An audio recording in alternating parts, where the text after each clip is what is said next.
Yeah. So, how are you? I'm all right. I'm good. How are you? Well, what do you define all right? Well, so I'm all right because I just got back from out of town and I'm a little hmm out of my schedule Yeah. and like just getting back. And I'm the type of person that I don't know really thrives on a schedule, and hmm that's why I'm not great yet, but I'm all right. I'm healthy, so I'm good. Oh, you know what? No doubt. I am exactly the same way. If my schedule gets thrown off, or because a lot of times, like when I need to go train or I need to do whatever, I try to do it in the morning because at night I just, for some reason, it doesn't do anything for me. I just hits me a different way. So I totally get it. Yeah. But I do appreciate you taking the time to come on the podcast. So actually talking about you coming from out of town. So what last time we spoke, your boyfriend had a fight, but CFFC was not like taking care of him. Like what was going on there? So I don't know. Like, I think just some promotions work this way. hmm The first time we were here, they had us in New Jersey. So I guess they gave them a ride everywhere because everything was in Philly, but we were over in Jersey at the hmm hotel. And this time it was closer. So I don't know. I guess I thought they were going to pick him up, but then they didn't. So I was just with him all day. And like, had I been him, I would have wanted someone to be with me, having been a little dehydrated and, Of you know, course. the end of the weight cut. And they have weight cut, like, some promotions do it in the morning and some promotions do it in the afternoon. And either way, you time it. But like for him, he prefers it in the morning. So for it to be at 4 p.m. was just like, rough for him. And part of the Yeah. reason that I came there was to do stuff like that with him because, the coaches weren't there yet. Our manager lives in the Midwest. So it's just, a part of it to, get him there, make sure he got his way in, make sure he started rehydrating, that kind of hmm thing. Yeah. So, okay, so I'm a little confused. Are you still living in California? So how did that? Okay, so you were in New Jersey, but the fight was what, in Philadelphia? The hotel that they gave us was in New Jersey. Oh, okay. No, we Yeah, weren't. that's okay. So Yeah. like why would they give you a hotel in New Jersey and then like have a fight in Philadelphia? What's that all about? I don't know. I You didn't can't make that answer. decision. They made that decision. Is the hmm hotel they chose. The only thing I can think of that I think may have been it is those specific hotels had little kitchenettes in there. hmm So like we could cook our own food and things like that. Okay. Yeah, and I know like with some of these hotels, like a lot of fighters, some people with I've seen other fighters do with their teams, like they'll just rent like an Airbnb or they'll stay somewhere and they'll like set up mats and stuff and they'll do like whatever Yeah. training they need to do that week. Yeah, so I'm glad you mentioned that because we talked about that too, my boyfriend and I, because being at the mercy of the promotion and what hotel they choose sucks for a lot of reasons.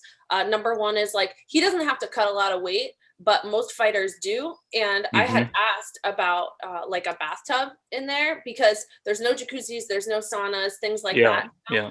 Personally, I don't like to cut like my last pound or two of water by like running and like draining my muscles more than I have to. So I hmm prefer to just lay in a bath with Epsom salts Of and do the course. burrito thing. So, I asked if they had a bath and they told us they were going to request it. We had only a shower, that kind of thing. So being at the mercy of the promotion for the hotel does kind of suck. But honestly, we're not at the level where we have the money to get an Airbnb. We don't. Yeah. Like we could barely pay our coaches right now. hmm And that's kind of the problem with especially with the COVID right now. And I was gonna ask you how COVID's affecting training and whatnot. And that's the issue with COVID is like, I mean, it's harder to get fights. It's depending on where you're at. And and then just on top of that, like I think the promotions need to be able to pay for the fighters where they're staying because typically, like I know in some promotions where they'll help you pay for your hotel, but if you have your team with you, you don't, and you need a second room, like you have to, that comes out of your pocket sometimes, and That's that's what not we did. right. That's what we did because we hmm have two coaches in the corner. Yeah, We have one room with two like double size beds. yeah. Our coaches are adult men, Sure, my Yeah. boyfriend's a flyweight and I'm a bantamweight. Like we're relatively small people, but that one hotel room with two double beds isn't going to work for us and the coaches, especially if the fighter wants to be comfortable. But at Hmm. the end of the day, like we're struggling during COVID, and I know the promotions are struggling Hmm. because they're not doing ticket sales the way they used to, and I get it. And I keep hearing from my manager and from everyone else like that's a big reason I haven't gotten an opportunity in over a year Right. because promotions are struggling just like everybody else is. Yeah, and then that's the biggest issue. And I know I had a fighter on. She was talking to me about how when you're fighting more in the regional circuit, that's becoming an issue right now. Is because you can't just say, well, I think I'm just gonna go fight in a bigger promotion. No, it's not. It doesn't work that way, and it's Yep. really frustrating. She mentioned just because how can I get a fight? And I think that's a problem that they need to address. And I mean, thank God. I mean, the vaccines are rolling out in the States. I mean, in Canada, they're slowly getting out. But I mean, at least in the States, the vaccines are rolling out. I know some promotions are starting to open up with the fans, which will help out with the ticket prices or like the tickets and revenue. And hopefully they'll just start to make a turnaround because they can't continue to do this for the fighters. It's I have so much that I could say about it, honestly. For me, I've been on the shelf for over a year, and since I started competing in MMA, I've Mhm. never been out that long. I haven't really been injured. I mean, I was injured going into my last fight, so I needed maybe like a month, 2 months after that fight to recuperate. But since Of then, like course. I'm healthy, Hmm. so I'm healthy, I'm training, I'm ready, and uh still nothing, Hmm. So I don't know. I don't know. I honestly, I just have to say to myself, like, this is just time to get better because that's what I've been doing. So, I mean, the Hmm. good news is I'm like I know people say this, but the amount of stuff that I've learned and trained and worked on Hmm. since the last time I fought is like, I just feel like people wouldn't even recognize my style anymore, which I think Hmm. is a good thing. Even though I was winning fights and being aggressive and doing well, like, uh, I definitely got a lot of cooler stuff that I'm doing now. So that's good. Like I like that, but I'm a fighter. I want to fight. So Hmm. Sometimes it is kind of hard to stay half glass full.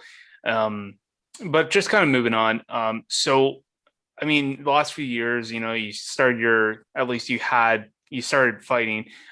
What kind of drove you to pursue this kind of career? I mean, you said you had a full-time job before. hmm yeah. So um, I had tried. I had been training in Muay Thai for Hmm. about a year before I got that full-time job. I was in New York City at the time, and I told them in the interview, hey, I want to compete in this. This is a passion of mine. So I will be, if I'm not here, I will be spending time training. So Hmm. I full disclosure told them, I'm not really the type of person to,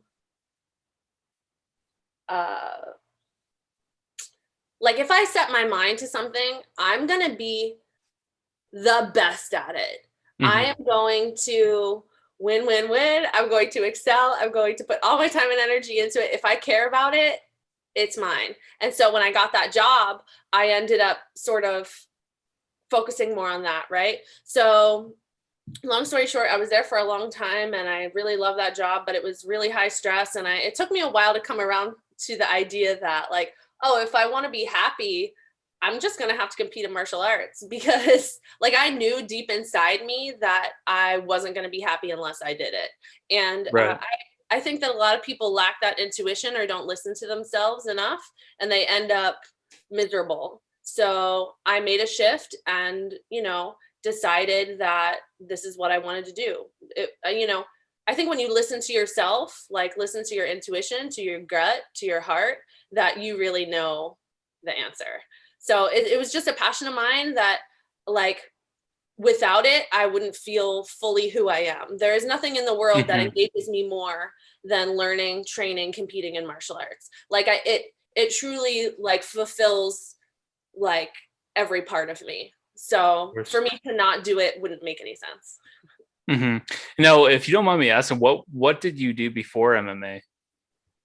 Like sports wise or Well, life? I meant like your job.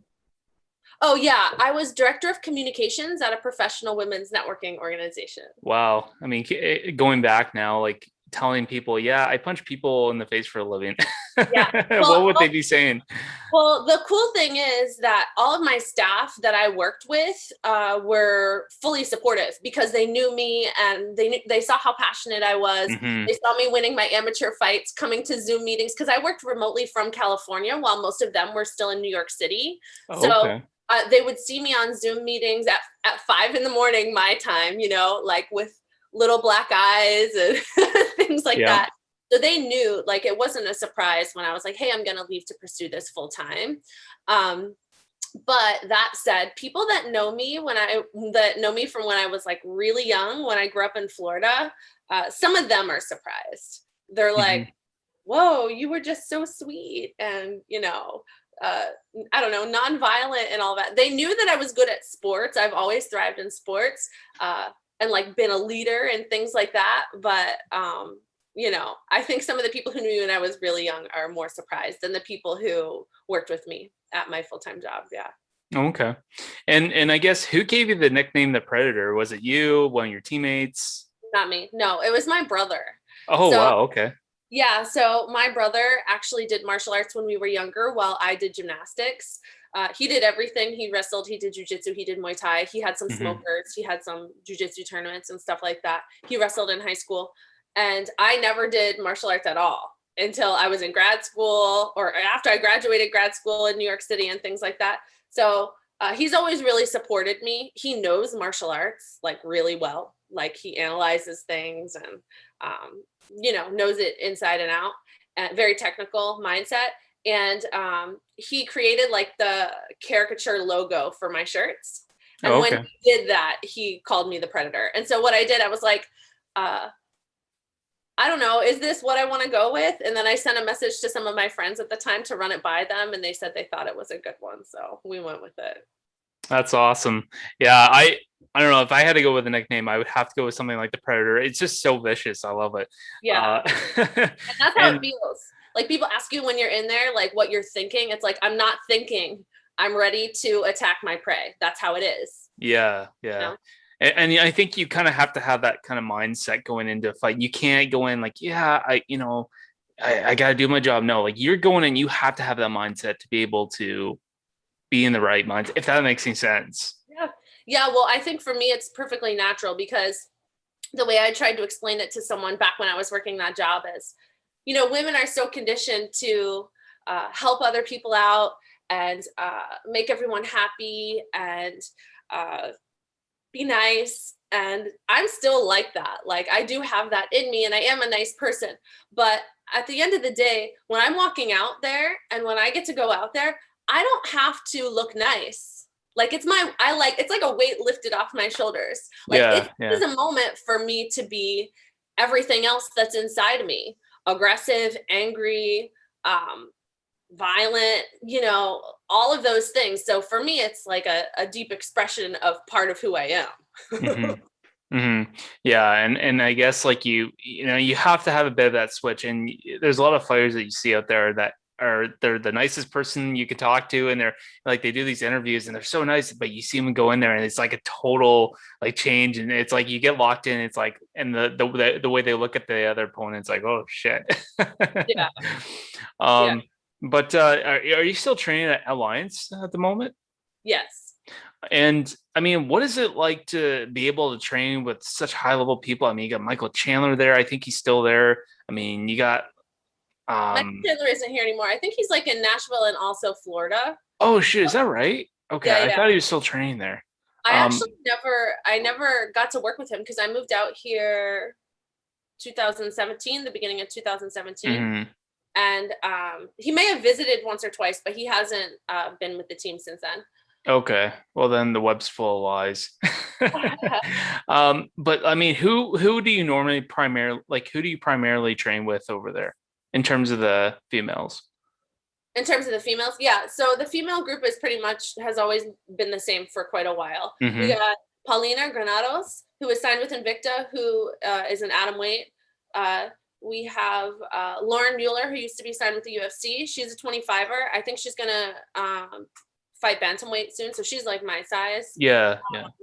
We got Jessica Penne, who is fighting soon, March 27th. Her first fight with the UFC for like 4 years because of that. Yeah. Lot of crap.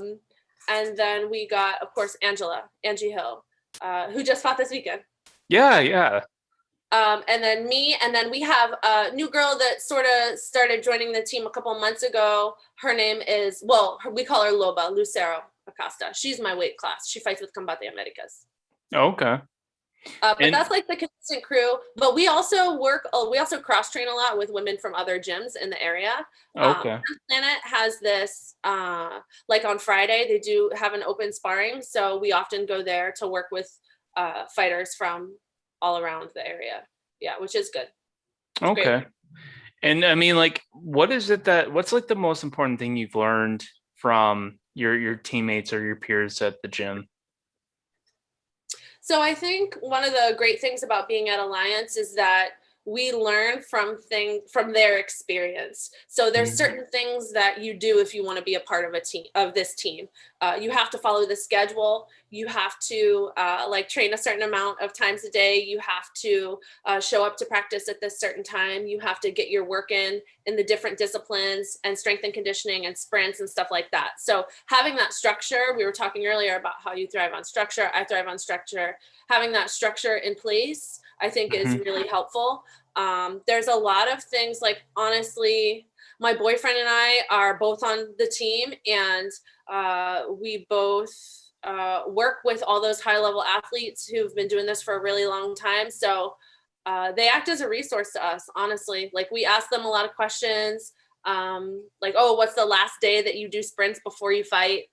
You know, oh, what's the nutrition stuff? I think like we're probably we probably have most of the best information already, but most of the other stuff about training, they really help us. And honestly, like, there's people that we train with, you know, Jeremy is really good at this, or I guess I know him for this, like, this is like his one trait that I find extremely valuable, is he just brings energy to the room that is, you can't replicate. Like, his enthusiasm, his aggression, his positivity is contagious. You know, one time he was working with me when I didn't have a partner because I had done jujitsu beforehand, so I was like kind of late to pro class, and he had just fought, so he wasn't gonna, like, you know, go crazy in the gym or anything. So he drilled me, and the way that he just works is really, you know, it's an example for us to follow. Him and Goyito and Angie, like, their intensity in training, I think, is really, it's good to have that around, because, you know, there are some places where people just don't have that. The teams don't have that. Like, trust me, I've been to other gyms before, and Alliance definitely has that. Of course. And you know, skipping through, do you have like a favorite female fighter that you tend to watch without being biased with your teammates? Yeah. Let's see. So I don't know what's going on with her, but I really like Andrea Lee a lot. I haven't seen her fight in a while, but UFC normally keeps them pretty active if they're not pregnant or injured or sick. I also really like Cynthia Calvillo. I like these two because they're good at those in-between moments. And sure, they're not perfect. Yes, they have losses, but they're good at those in-between moments, like the clinch, like the break, like the in-between moments in the grappling, those moments where you counter on the feet and things like that. I like that they're really active. Female fighters that I like to watch. Who else do I like to watch? Of course, I can't think of anybody else right now. I mean, I like everybody. Honestly, like, of course I love Amanda Nunes, but you know, it's like one of those things where not that it's less interesting, but it's like I want someone to give her more of a fight, so it becomes more interesting. Yeah, and I think that's been a huge discussion in the last few years. I mean, she's incredible. Like you can't deny her skill. And I'm not saying every girl that she's fought, they're not as good. It just goes to show you how good she is. Because they're not scrubs by any No, means. and that's just it. But they need to have someone that can match her skills. I mean, match her the power, match the speed. And I think that's where I think the only fight that I saw her in that she had trouble would have to be that French fighter, Jermaine uh, Durand. Jermaine Duranamine, I think. Yeah, Mhm. and like I think if that stood on the feet, I think she would have lost. Yeah. And that's a thing where, and that's what makes her a champion. And that's what makes her. I'm a sole believer. If to be a champion, you have to learn to adjust in a fight. If you cannot adjust in a fight, you can't. You're not gonna you're not gonna win. And Well, for most that's champions, that's their biggest strength, right? mhm, Because every time they fight somebody, it's the next best person. of course. So if you can't adjust, you're definitely gonna lose. I mean, I think that's kind of what happened with Rhonda, right? Is like she met people with certain skill sets, and then once she met people with other skill sets, she wasn't able to make the adjustments in there. Hmm. Whether that was because of the training before or because of just how she was in there, I'm not sure.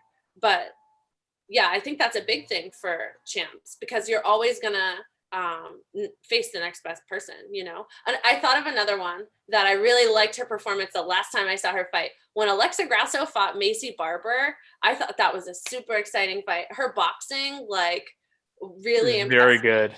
And her jujitsu, the way that she and Carla Esparza fought when they fought was extremely exciting to me. Hmm. I think that like sometimes when I'm sparring, I have people come up to me afterward and they say, "Oh, that was so exciting." I want to be that type of fighter, like an exciting fighter. Someone Hmm. who uh, keeps it moving, who's aggressive, who has Yeah. the technical skills, who has the grit. So when I see people like that who really push through the difficulty and are always moving, always working, um, that's what I aspire to be like. Hmm.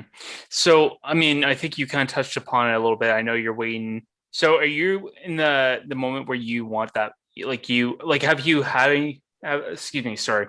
Have you heard anything from your managers? Like any details on possible fight news, anything like that? No, and trust me, I ask all the time. He's annoyed by me. Yeah. Hmm. And he feels for me. Well, I wouldn't say that he's annoyed, but if I were him, I would be annoyed by me. Right, but I think you I'm not kind gonna of. tell you how he feels. I don't really know how he feels, but Hmm. I can tell that he's frustrated for me because he knows that I haven't gotten an opportunity and that I've been ready. Because there are some fighters who say they want to fight, and then you offer them a fight, and they say no. My weight's too high. I need more time. Whatever. Hmm. Uh, but no, I've been asking and nothing yet. So I heard there were some complications because I'm signed with Invicta and some other regional shows don't want to book me because I'm Invicta's fighter. But Hmm. one of the main reasons I signed the contract with Invicta is that I was told that they allow you to fight outside of the promotion as long as you run it by them. Because to me, it's less important that I have all 4 fights on my contract with Invicta right away. And it's more important for me to get the experience that I need. Hmm. And, having a promotion that's understanding about that is a positive thing. Right. However, I guess the local promotions, were not interested in having an Invicta fighter fight their fighter. I don't know what it is, but, I keep looking and sending things to my manager. So one of these days it's going to stick. That's the only way I choose to see it. Awesome. Awesome. And if you had it your own way for 2021, how many fights would you like to have 4. for? And in terms of fighting a bantamweight, so do you have to cut much weight? Is that the reason why you can fight 4 times a year? How does that affect No, you? I don't have to cut much weight at 35. That's Okay. part of the reason I wanted to stay at 35 because I'm older than most of these fighters anyway. So I am not interested in taking 3, 4, 5 weeks to cut all that weight and not be as active as I want to be. I'd rather cut less weight, be the smaller fighter if I have to, and be more active. Because I fought at 35 amateur, same day weigh-in. And I always felt like the stronger fighter. And so far, fingers crossed, it's been good at 35, professional and amateur. And my body doesn't like to go too far below 140 walking around. So 125, I think, would just be unreasonable. I really do. I mean, I could, like, I tried to get to 125 about, what time of year is it? Yeah, this time last year? No, this time 2 years ago. And my body wouldn't go lower than 140 walking around. Like, really, really lean. Yeah. So, I mean, maybe it's just the way I'm built. It's like, I know I have dense bones, but, you know, yeah, 135 is my weight class. And no, I don't cut a lot of weight. I'm sorry? 135 is my weight class, and no, I don't cut a lot of weight. Okay. No. Okay. Well, and I love to have you back on the podcast. I do appreciate you taking your time to come on here and talk a little bit about your career, and hopefully you get a fight soon, and we'll talk soon. Awesome. Thank you. I appreciate it.